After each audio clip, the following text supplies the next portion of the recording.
Good morning and welcome to our elementary parent meeting for families that have selected our fully virtual instructional model for semester 1. My name is Casey Blahoviak and I have the honor of serving the school district of Menominee Falls as the Director of Curriculum and Learning. We're excited to share a presentation today that we hope will answer many of the questions that you have as we work towards beginning this fully virtual experience with you and your children this semester. Our team across the district this summer has been working diligently to provide an enhanced experience for your children over our fully virtual experience last spring. And again, we believe that we'll provide some details for you to better understand what this will look like as we partner together on this really fantastic learning experience for your children. We're going to move through a number of topics this morning. It should take us about 20 to 30 minutes to share with you the information that we've prepared. And we believe that it will hit a lot of those different questions that you have. We're asking that if there are specific areas that you have questions on, that you do wait and allow us to work through the presentation. And then at the end of the presentation, if we have not addressed those specific areas, if you would please enter that information in the question and answer area so that we can address that for you. However, as we do move through the individual sections, if you're in need of additional clarity or just some more specific questions on that area, please feel free to enter it in that question and answer section, and we'll address all of those at the end of the presentation today. Next slide, Brad. Thank you. So I'm going to allow our 4 elementary principals that are also with us to just briefly introduce themselves, and then we will get into the presentation.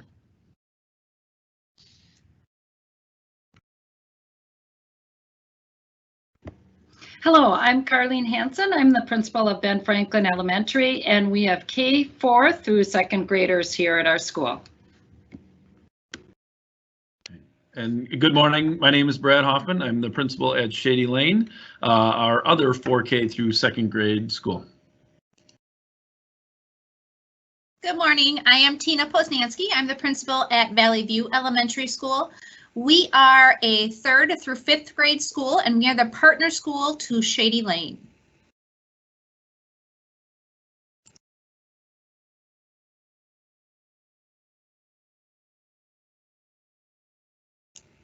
Scott, I think you're muted. I screwed up the meeting already. I apologize.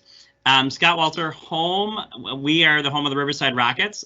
We are the other 3rd through 5th grade school in the district, and we partner with Ben Franklin, and I will keep my microphone on from now on.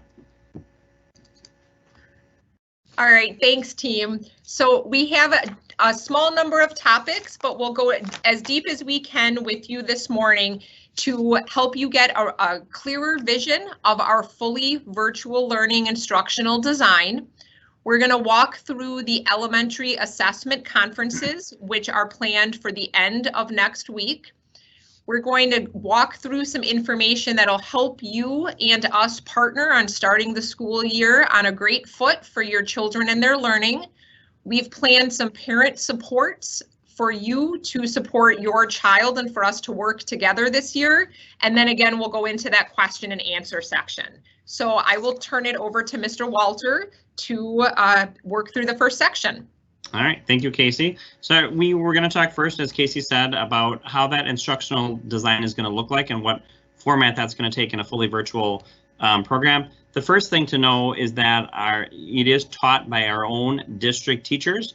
I know there was some talk at the school level, district level of, maybe a month ago, what kind of program we were going to use, if there was going to be a program. We are designing our own curriculum with our own teachers for this. We had a really productive meeting with our teachers yesterday, and they are excited and ready to go. So we are using our own resources that your child would typically use, that they used last year in our schools if they were with us last year, and we're putting them in a virtual environment. It really will be a blend of synchronous or real-time activities. And what we mean by that, so for example, if reading is at 10 o'clock your child will log in at 10 o'clock and the teacher will be in front teaching a real-time lesson to the children as they're watching and participating. And it's also a blend of asynchronous activities. So after that reading lesson ends at, let's say, 10:15, 10:20, the teacher may send off students to do some work related to that mini lesson, some learning activities. Then what will be happening at 10:20 when that mini lesson ends is students will be joining that teacher in either one-on-ones or virtual small groups for literacy and math, just like they would do in the regular classroom. So typical, a lot of you have been in our classrooms and you've seen those lessons go on, and then you see when the lesson ends, usually the kids go back to their desks from their carpet spot and the teacher usually pulls a group to the table. That same type of thing will be happening except in a virtual environment. It will be a mix of English language arts instruction, so reading and writing included, math, science and social studies, and you'll also notice some things dependent on the grade level. Keyboarding, handwriting will also fall in there as well. There will be a special each day for students, and when we say specials at the elementary level, that means the physical education, music, art, guidance, all those fun activities that the students enjoy as well. And the school schedule, you'll see it on the slide, and just so you know, don't worry about jotting this down real feverishly right now.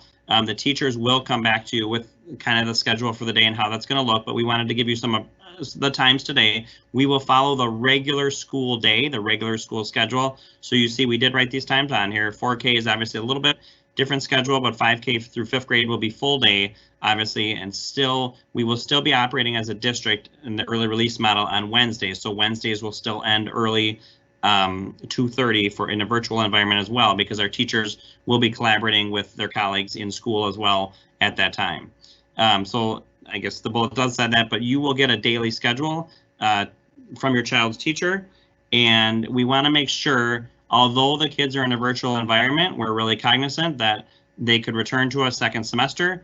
We want to keep those connections. We know that relationships matter, connections to schools matter. We want to keep those relationships going to the grade level peers and the school. So we'll talk about that, and we're working through those details as we go along.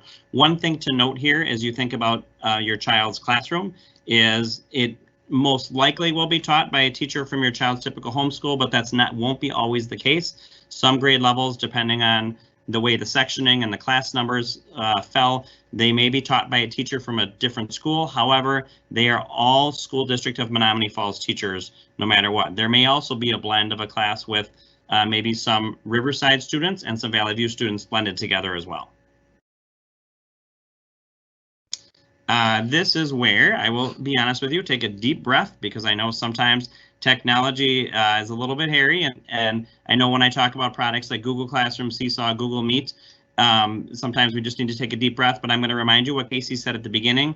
We will be offering parent support for this, as well as I know one of us is going to talk a little bit later during the presentation about the elementary assessment conferences. We will have an opportunity to sit down with you and your child and show you these things and kind of do some mini training right away before you even get going on that first day of school.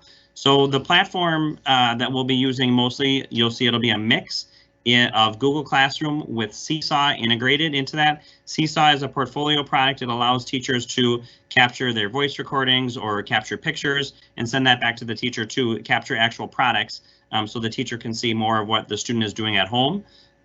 Google Classroom is going to be the place where students will turn in assignments. The teacher will be communicating through Google Classroom, so that's going to be kind of your hub of everything going on. Google Meet will be the live video conferencing tool for elementary. Last year, we know in spring we were using a mix of either Zoom or Google Meet. We know that sometimes got confusing. We heard the parent feedback around that. We really wanted to have just one tool for that, so we are going to use Google Meet for that. Those video conferences will be recorded and shared with students for viewing on the same day. So when I talked about before that teacher was teaching that hypothetical reading lesson at 10 o'clock, those will be recorded to be shared out later as well, just so you know. Brad, I think this is you. Yep, thanks, Scott. It takes me a second to unmute my microphone there. So we've already had some questions from families asking about support for students. You know, saying when my student was in school last year, they also received support from an interventionist or a special education teacher, and we will still be providing that support as well. So interventions will be provided for students in literacy and math who need that support, who qualify for that, and our interventionists will continue to work together with the classroom teachers and coordinate those small groups and that schedule to provide some of that intervention support. So that will still be there for students who need it. And assessments will keep going. Can be a little bit trickier when we're virtual, but we will continue to conduct any district assessments that we do, including common unit assessments, or MAP and some of the MAP testing in the upper grades, and even state level assessments.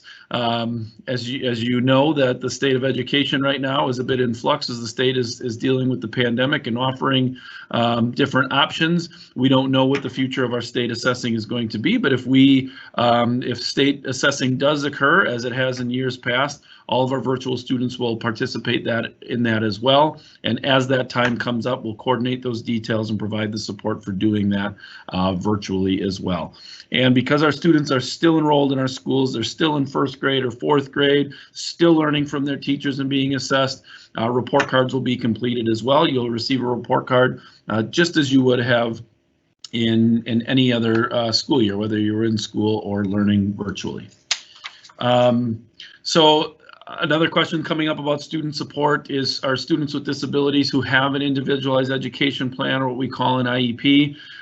Those students will still have a case manager or a special education teacher, just like they would have if they were in school. And so that IEP team is made up of the classroom teacher, special education teacher, other specialists, and the family.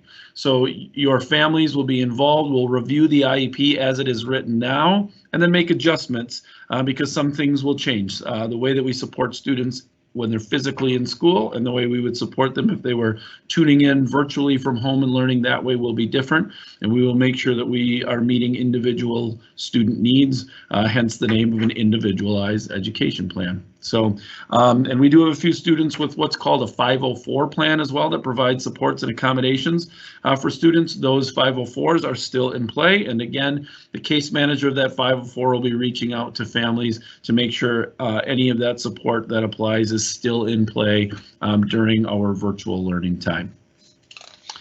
So I want to give you an idea of what this time is going to look like. I'm going to flip to the next slide and we're going to go through a few grades. This is not the schedule. As Scott had mentioned before, the schedules will be shared by the classroom teachers, and what time that reading lesson is and what time that math lesson is will be particular to that classroom, and teachers will share that. But we've had a lot of questions about how that breakdown of time is going to work. And we know that in any given school day, when kids are typically in school, there's a lot of time that goes to transition times, lunch, recess, the time that it takes to get ready to pack up at the end of the day, moving from one session to the other, brain breaks and things. And so we're not going to expect 6 to 7 hours of fully engaged learning time when you're working with your children at home virtually. And so it breaks down roughly like this. In 4K, the day when students are in school is about 2 hours and 45 minutes. And so we can expect about 2 hours of learning with a mix of synchronous and asynchronous learning, as Scott had mentioned earlier. I don't want to go through every single grade level, grade by grade, minute by minute, or we'll be doing this presentation all morning and you won't have time for questions. And so I'll leave this slide up here a little bit and click to some other grades and kind of talk through those just a bit. We will make this available to you on our virtual learning site as well that you can reference later if you are curious. So you can see in 1st and 2nd grade that time increases to about 4 or 5 hours, both synchronous learning with the teachers and asynchronous where they're working on some things at home, some small group work where the teacher is working with small groups of students live will be mixed in during some of that asynchronous time as well. And then that time increases a bit more as we get to 3rd and 4th and 5th grade, as those older students are able to transition a little more efficiently and are spending a little bit more time engaged in that learning. So it will mirror what is done during a typical school day, with a lot of those transition times, of course, taken out because they're not physically in school.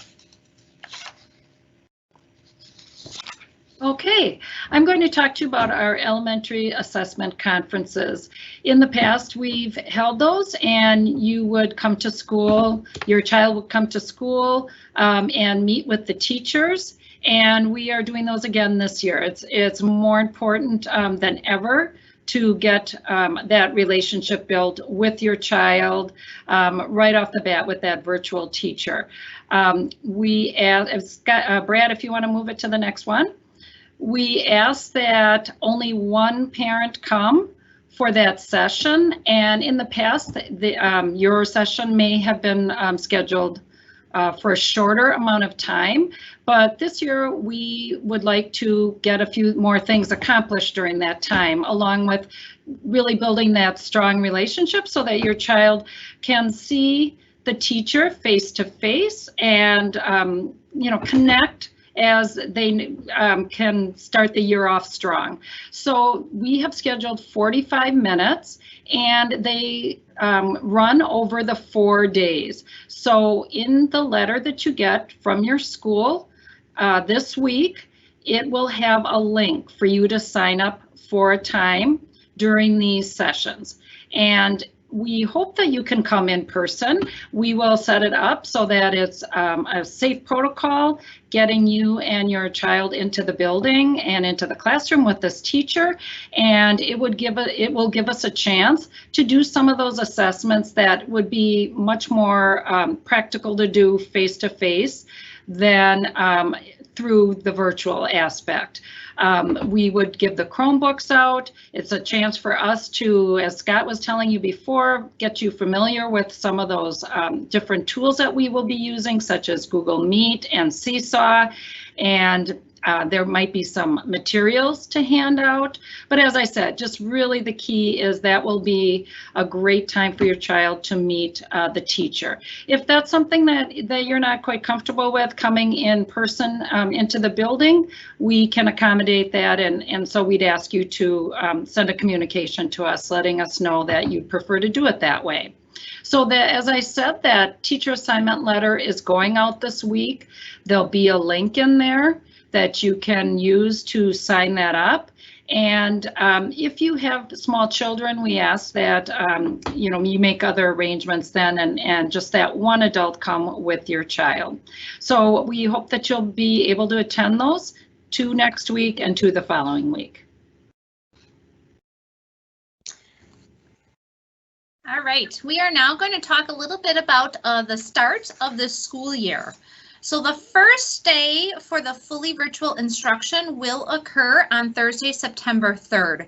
Remembering that on the 1st and the 2nd were those elementary assessment days that Carlene just spoke about. So the first day of full instruction is on that Thursday. The fully virtual learning will follow the district calendar. So we will have off the same days as the students that are coming or attending in person.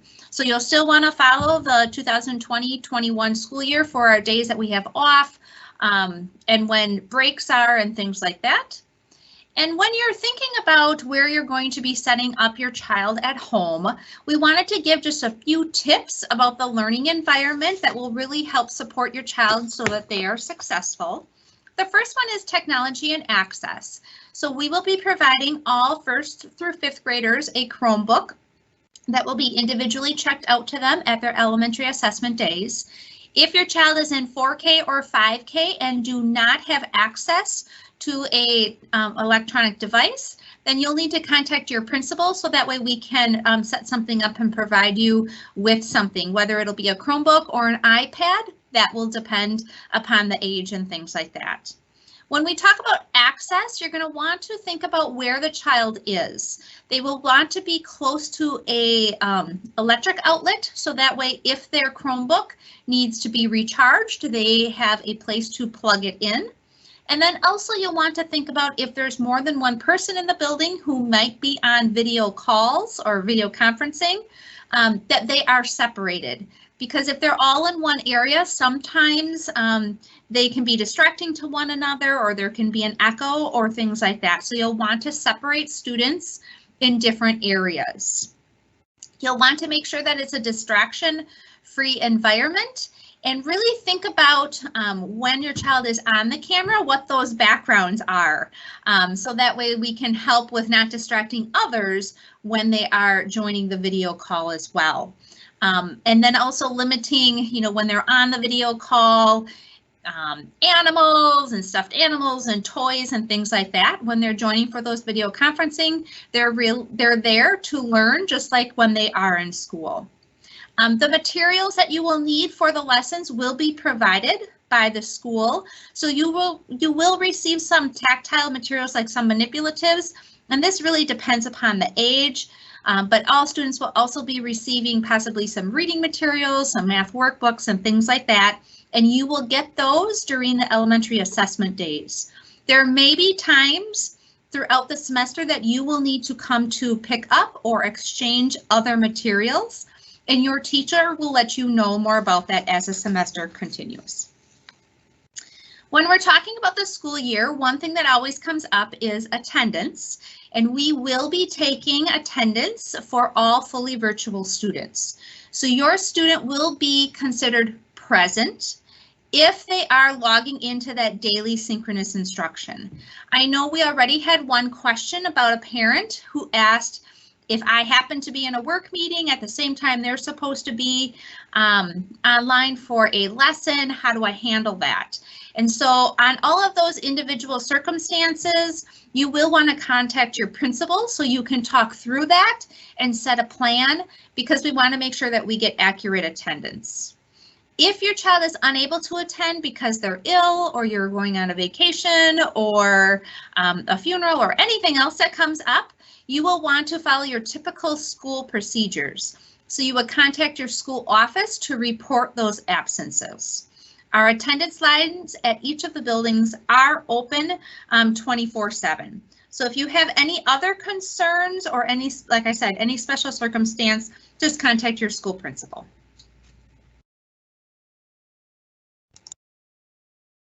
So in addition to all of the deep work that we've been doing at our buildings with our teachers to create this very rigorous, fully virtual experience, we've also been planning for how we can partner more intentionally with you and provide parent and guardian support.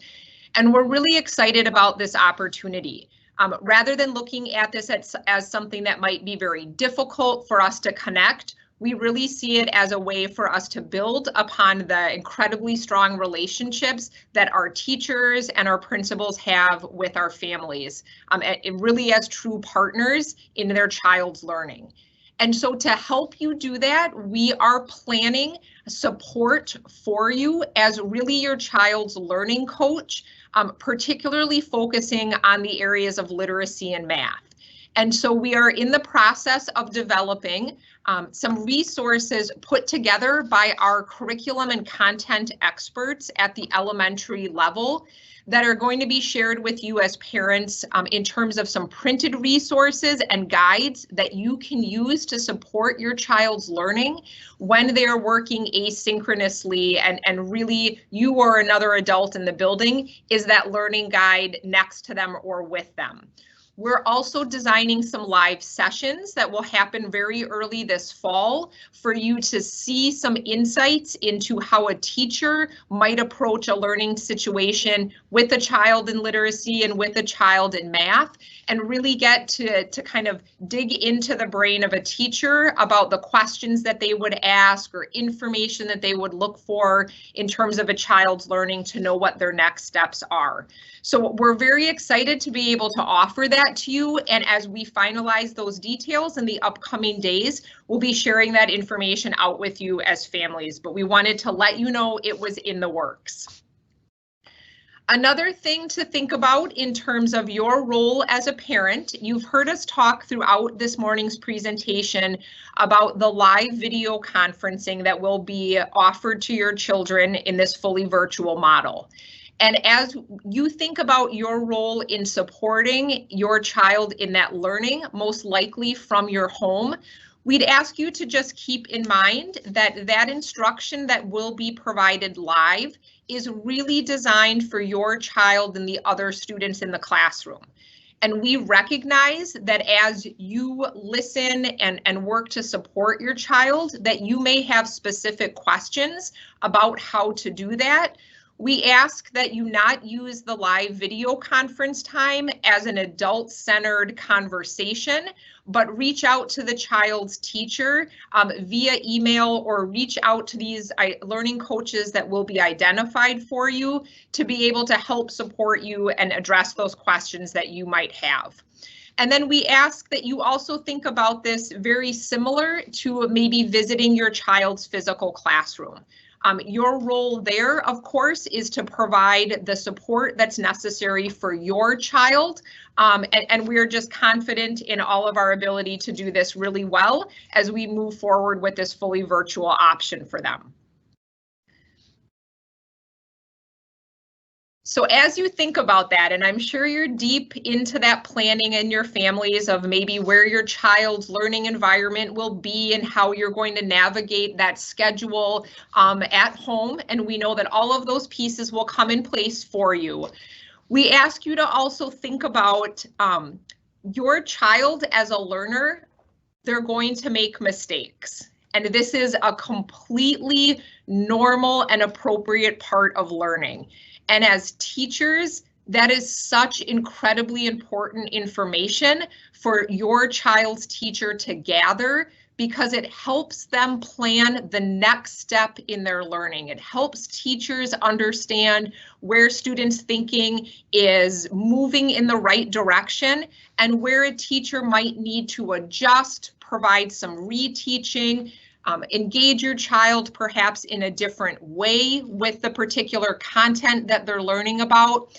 And so as you think about your role as a learning guide for your child in this experience, we really ask you to embrace those mistakes. It means that your child is learning and growing and that they're right on that cusp of making the next step of their learning. So just things for you to think about as we partner together on this.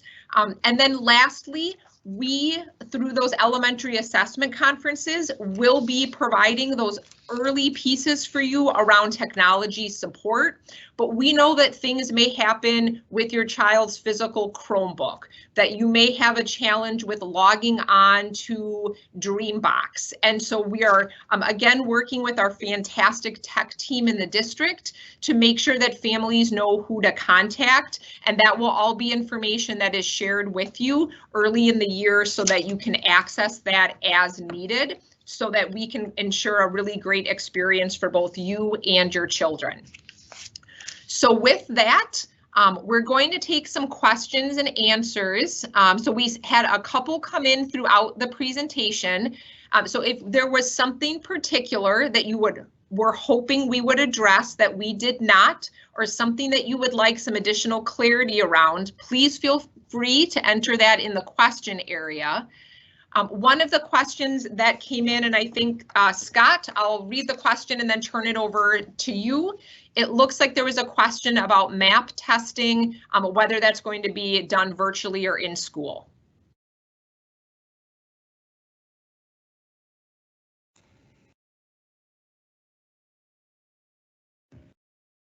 Scott, you may want to unmute yourself so that we can hear your wonderful answer. Jeez Louise, sorry, thank you.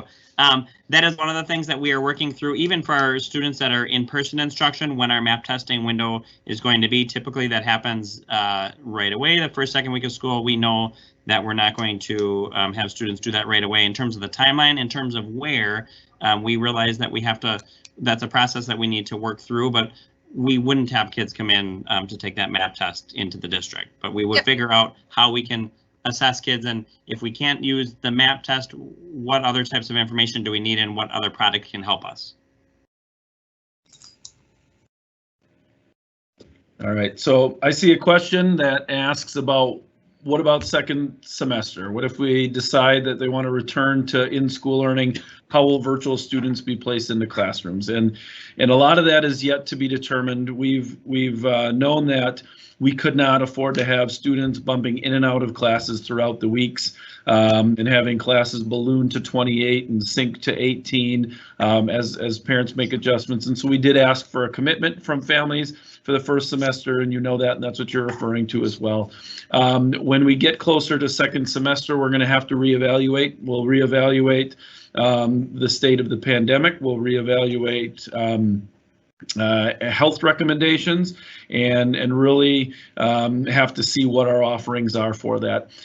Operating under the assumption that we'll be in a similar position where we are still moving for option one between fully virtual, fully face-to-face, or a hybrid model, and we are still offering that virtual model. And if families do decide they want to come back into the classroom, we're going to need to see where there are openings, where there is room, so that we don't end up with inappropriately large size classes. And it really depends on how many want to come into the class or would like to return to face-to-face instruction, and where we have room. So it's hard to say. I would imagine that if we had a few families that are choosing to come back and everybody else that was already in option one wanted to stay there, we would probably distribute them as evenly as possible to make that. And every teacher that teaches in the school is used to getting new students in the middle of the year at some point, because students move, and so it wouldn't be a big deal to do that. The student would get to know a new set of classmates, but we would work hard to make that transition smooth for the students so that they feel ready to go and comfortable, and you as well as parents. Brad, can I jump in on the end of that question? So we are working for our grade level teams of teachers are staying incredibly connected on our district curriculum that's being offered, particularly because the decision has not yet been made on second semester. So our grade level teachers are whether they are physical or whether they're teaching a fully virtual section, are working collectively on pacing guides, so that when we reach the end of this semester, there will be a smooth transition for students who may need to move into a different option. So we recognize that that's a challenge that we need to plan into, and we're actively taking those steps. And there's a question here about someone asking, they have a 4K and a 5K student, and asking if you can bring them both to the conference or just one student. We want to work around your schedules, and we certainly wouldn't ask you to go home and then come back again. I'm sure that there's a way that we can arrange that. And I just wanted to assure all of you that we definitely can hold those conferences virtually. We want to respect your need for those, and you chose virtual, and we completely understand that. So it is not a requirement, just a suggestion, but we do want you to know that we're really heavy into the mitigation here, and we would do all we can to make it a safe environment with the distancing, the mask wearing, the wiping down the surfaces. So if you came, all of those things are in place if that's your face-to-face choice. So that, I guess the answer to that is you could bring your child, and we would have your child wait in a safe place.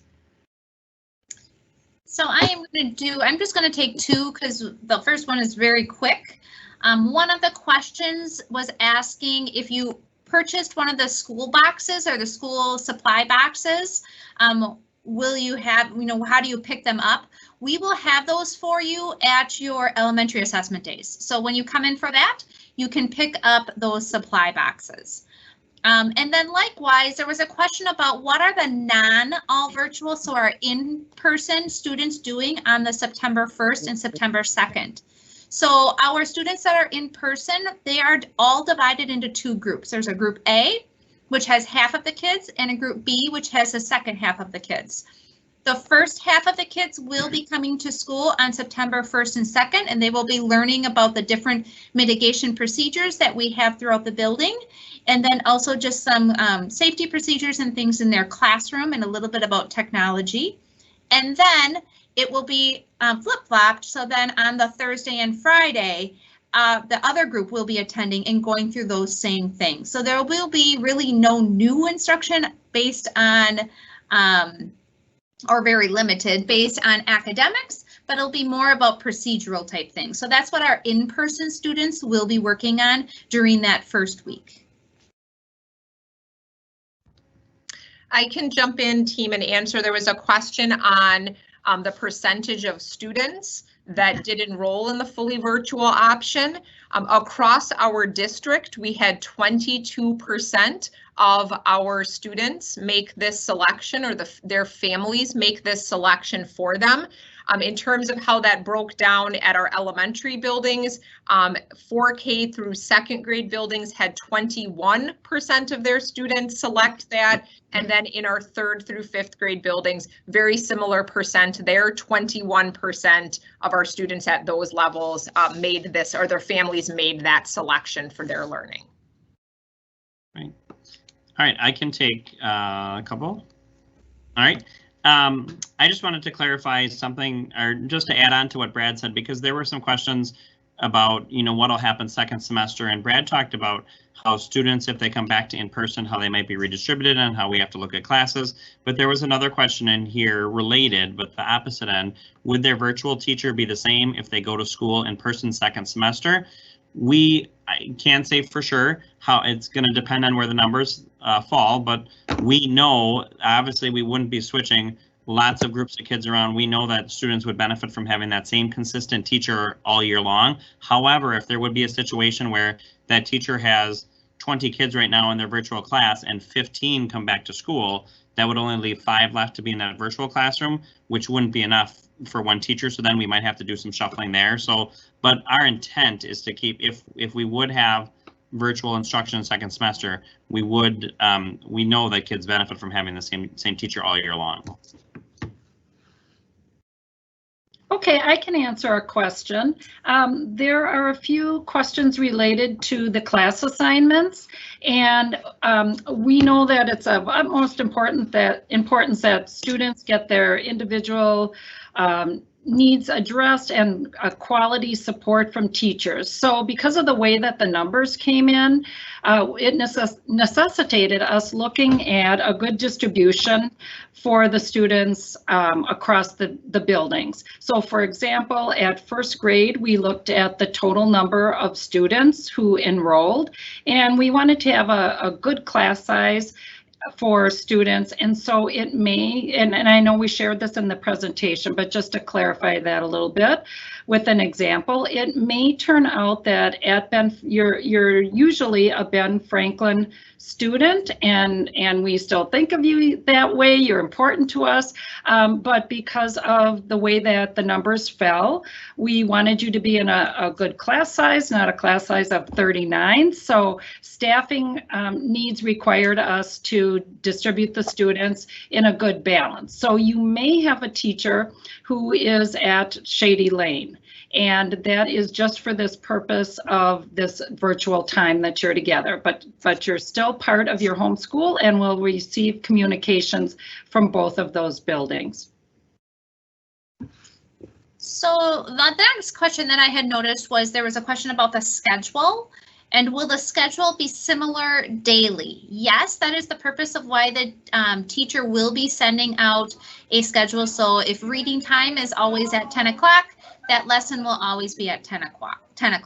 So that should help you with scheduling at home as well. Your small group times, we will try to keep those as consistent as possible. Those might move around a little bit.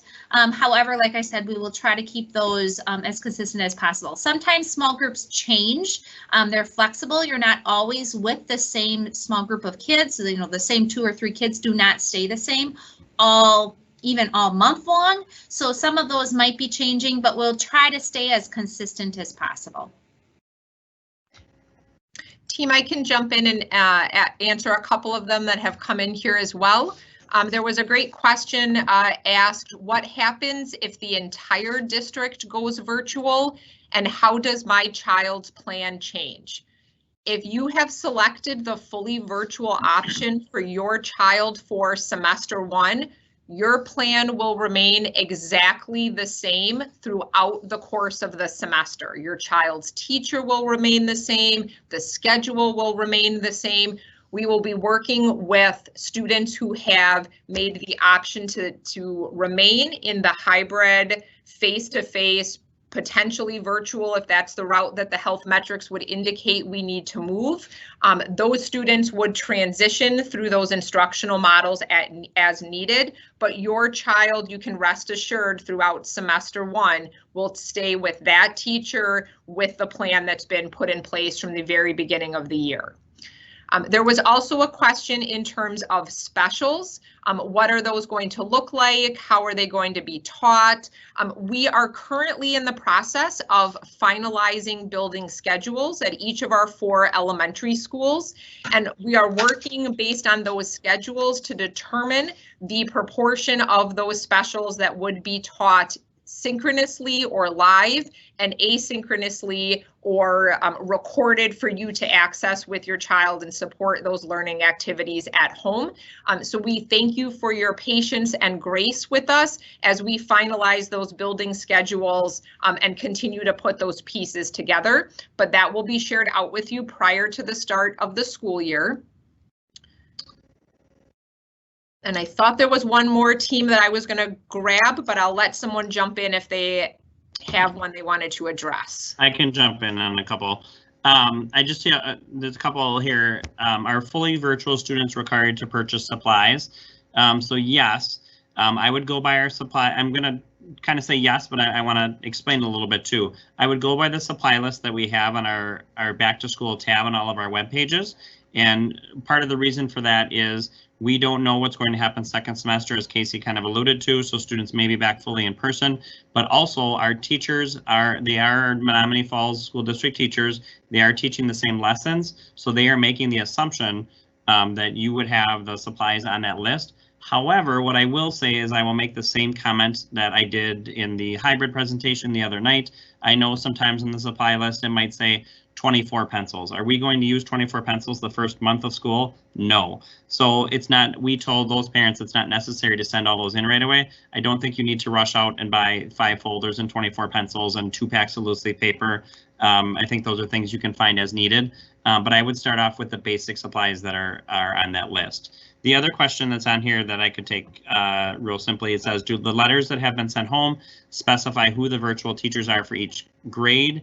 It will give you your child's teacher on that letter. You are actually going to receive an email a little bit later today that has your child's teacher assignment on it, and it will specify that as well. All right, so there was, Scott, some students do use 24 pencils in the first month of school. We've got some tours, but maybe you were when you were in school, Brad, but I did not. Probably.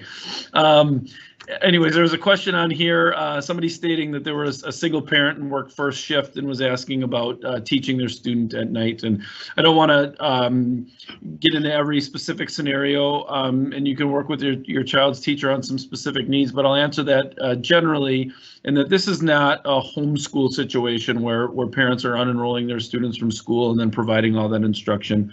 We're still providing that instruction as Menominee Falls teachers, and we're asking for that partnership to support that at home and have students tune in. Now, we know that there are circumstances that will come up and specific family circumstances where that's not always the case. And so, yes, instruction will be available afterwards. Our teachers will not teach students all day and then teach them in the evening again, but all of those synchronous lessons that are delivered live will be recorded and will be available. So whether it is a specific family situation on a daily basis because of work schedules or something like that, or whether that's even temporary because of an absence or a technology problem, your Wi-Fi goes out or something, we know those happen from time to time.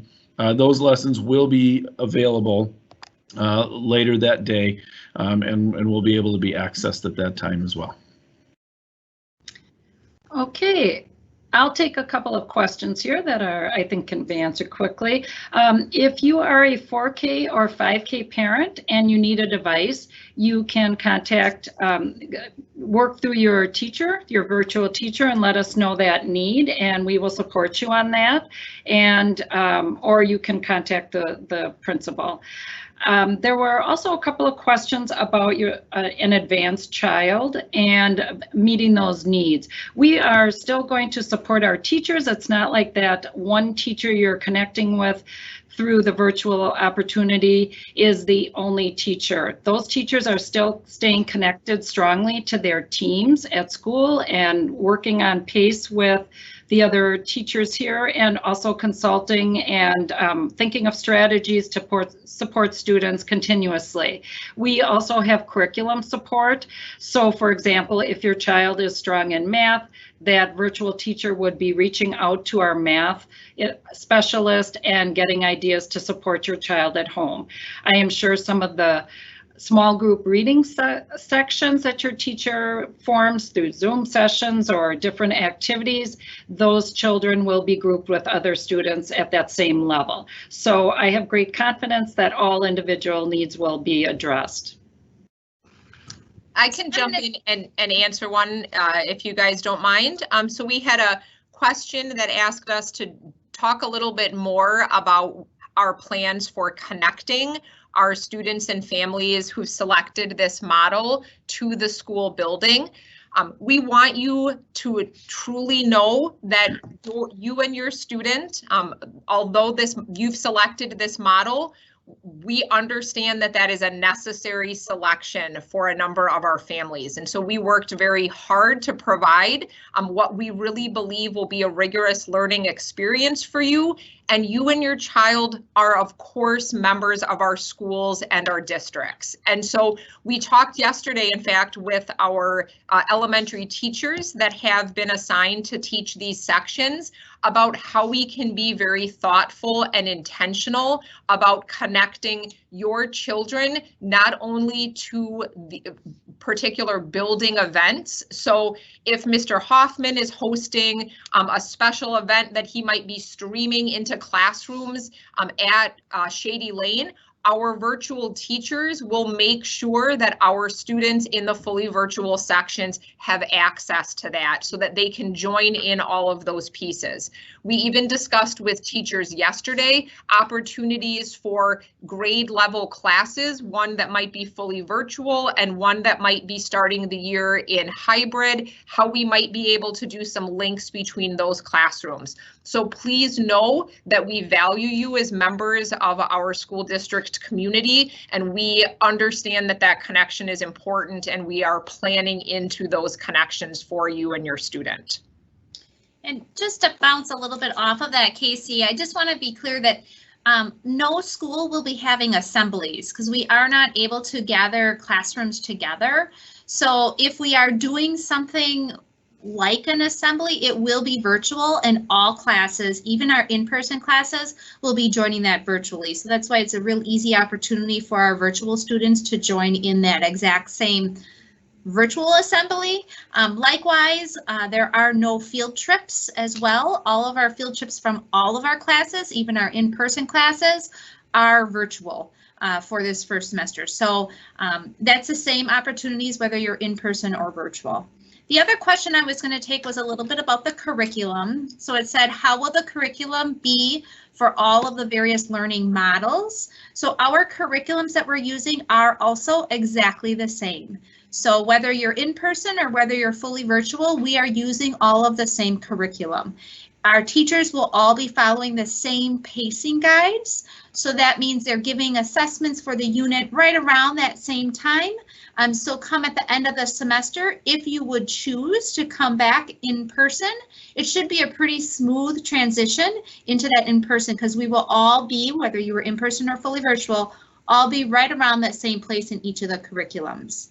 That is why our Wednesdays are so important. Our grade level teams will still be meeting, and that virtual teacher for that grade level will also be connecting with the other 5th grade or 4th grade or 3rd grade teachers. So again, that's another opportunity for them to all be on the same page. There are many times that they will also bounce back and forth where they're helping each other with planning. where we're working smarter instead of harder type thing, and we're sharing lessons back and forth, and there will be that same sharing opportunities with our virtual teachers. So all of us are right on the same page doing pretty much the exact same things. We had a question in here about whether teachers would be assigned to a blend of hybrid and virtual sections. At the elementary level, your child's teacher in the fully virtual format will only be assigned to a fully virtual class section. So they are not split between multiple groups of students. They will be assigned to support your child's class section. You'll be receiving that information on their name, the name of your child's teacher later this week. I just want to clarify one question related to field trips. We will not be taking any in-person field trips for the first semester. We are continuing to, of course, reevaluate what may happen as we move throughout the course of the year, but please rest assured that there won't be any in-person field trips planned. However, if a grade level partners together on creating a virtual field trip experience, your child's teacher as a grade level team member would be part of that, and that virtual experience would be made available to you and your child that way. Scott, sorry, I'll turn it over to you. You're ready to jump in. Nope, you are fine. I'm going to take one is about communication. It says, if a Riverside family gets a Valley View teacher, can the school communication be limited so that I only receive school communication from my home school? We agree. We know that could be a potential issue. I'll be honest in that we are working through that with our school messenger system. School messenger is the system that you always receive the emails and automated calls from. So we are working through that. We know that you don't want double the communication, and the worst case scenario would be a wacky Wednesday at Valley View and crazy hair day at Riverside, and you'd show up on the wrong one, and we do not want that to happen. So we will iron out the bugs for communication. The other question was about 6th grade math. We know that there are some students currently in 5th grade that may qualify for that 6th grade math. We know it's our obligation, whether students are in person with us or whether they're virtual, to meet every child where he or she is at. So that is something that we are working through as well, how to do that safely in person, as well as how to deliver that instruction to our virtual students as well. So I don't have an answer for you, but rest assured we are working on that literally this week. So we will send out some communication about that. And then I just wanted to clarify one other, if I can keep going, team, sorry. It says, is in-person learning only 2 to 3 days a week for the entire first semester? So just to clarify a couple things, the in-person learning or the hybrid model, students are physically attending that first month of school 2 to 3 days a week, but while they are at home, they are still tuning into a live stream. So all students during this first month of school are going to be learning 5 days a week. But the hybrid model is really, the district and board voted to start with that model because of where the current metrics lie. Those certainly could change. If you want to go on the district website under the school reopening page, there's a tab where you can look at the metrics and see when we would consider flipping between fully virtual, in-person, full in-person, or hybrid model too. So it is not for the first semester. We don't know that right now, but the situation is very fluid, as you know, and it could change because the numbers are very fluid. I see a question, I see a question that's related to both communication and technology, and somebody had asked about teachers using an app to communicate with them, and the answer is yes. I know a pain point that many of the schools have been the various apps that are out there, and I've got 3 kids in school, and I think I've used no less than 5 different apps to communicate with teachers year to year, and it's been a bit confusing. And so even before all of this pandemic, as a school, we've been trying to go to one consistent app to be used. And Seesaw does have parent communication capabilities in it, and that's one that we'll be using within the Google Classroom environment. And so within Google Classroom and Seesaw, and then of course there's always email and phone calls to teachers to be able to get that information. So yes, we'll have an app that communicate with families, and your child's teacher will set that up with you in those first few days. as well. And then there was another technology question while I'm at it that somebody asked, would headphones with the microphone attached be beneficial for families that have multiple learners? And I would say yes, absolutely. I would just probably test those out. So I've spent enough time in virtual meetings to last the rest of my career, I think, in the last few months, as we all have. And we've all had people on the meetings with various forms of communication and better sound. We've had some people with headphones with a microphone that have been fantastic, and some that have tried to use like earbuds with a microphone on with maybe lesser results as well. So I think that would be a good idea, but I would say stay flexible. That if the teacher or classmates are having a hard time hearing, that you maybe have another plan for that. I see some 4K, 5K questions that I will take, and our 4Kers are not required to use an iPad. If you have a computer, that'll work fine. And is the 5K, will there be homework for 5K, and do they have to type and send or handwrite? I can tell you that our kindergarten teachers are very skilled and understand those developmental needs. So I'm certain that they will think about how long a 5-year-old, especially at the beginning of the year, can sit in front of a screen, and they will plan some really engaging activities, and they will also have follow-up things for them to do, and I know that they'll share that with you at the assessment conference. And just, I'm sorry if my colleagues already answered this, but I just wanted to make sure it was really clear that that assessment conference is with the virtual teacher that your child will have this year. It's really like, think of it as a get acquainted session and just getting you all started with the tools that you need to set you up for the year and understand what the procedures will be with that teacher. I'll jump in and take one. I think I partially answered this question and then left out perhaps what was most important to the person who wrote this. So there was a follow-up about discussing the anticipated class size for fully virtual sections. As you've heard us describe throughout the session this morning, once we received those registrations for our families that needed this option for semester 1, we essentially needed to deconstruct all of our grade level sections and then put those back together in a way that allowed us to balance appropriate sizes of physical sections and provide the necessary support and instruction to students in fully virtual sections. We're still finalizing all of those pieces, and we've had some new families that have registered and needed to select this option for their family as well. So as those class sizes get finalized, I do think it's appropriate for us to share with you. You may see that class size a little bit larger than your child would normally have had in a physical section. We are really excited to partner with parents on this learning opportunity, and we are working with our teachers to still provide those same number of individual and small group touch points that would be typical for children to experience if they were in a physical classroom. So please understand that we're working on those pieces, but you may see those class sizes a little bit bigger than what you would normally see in a physical classroom.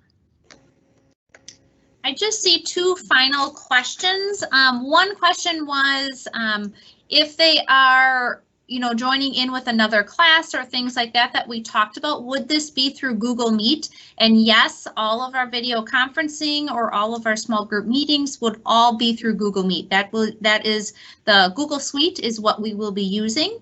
And then there was a question about the back to school drive-through fair. I believe that's at Riverside today. But both 3 through 5 buildings, so Valley View had ours last week and Riverside is having theirs, like I said, I believe it's today. And yep. Ben Franklin, okay, it is today. Ben Franklin yep. and Shady Lane both do not have a back to school fair. We were able to have the second grade, well now they're third grade students, they returned the Chromebooks that they used from second grade back to either Valley View and Riverside.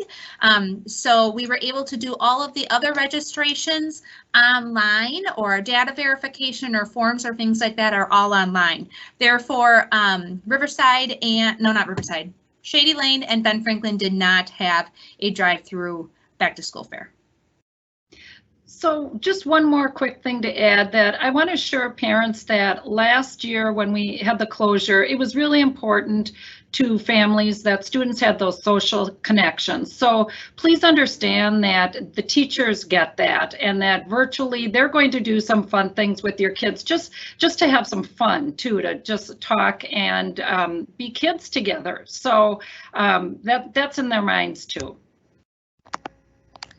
All right, so we are close to the end of our hour here, and as we're monitoring the questions coming in, it seems that they have stopped coming in at this point. We will go back and review these questions, and should there be ones that we didn't address, we're going to work to continue to put those out on our question and answer COVID page, which is on our school district website. We want to thank you, and on behalf of our building leaders from the elementary level that are here today, just truly thank you for your partnership, your attendance in this meeting. We've said it multiple times today. We are excited about the experience that we and your child's fully virtual teacher will be offering you, and we will continue to communicate as we move forward into the beginning of our school year. So thank you very much for your trust in us as a community, and we will continue to share information in the upcoming days for you and your children. Have a great day.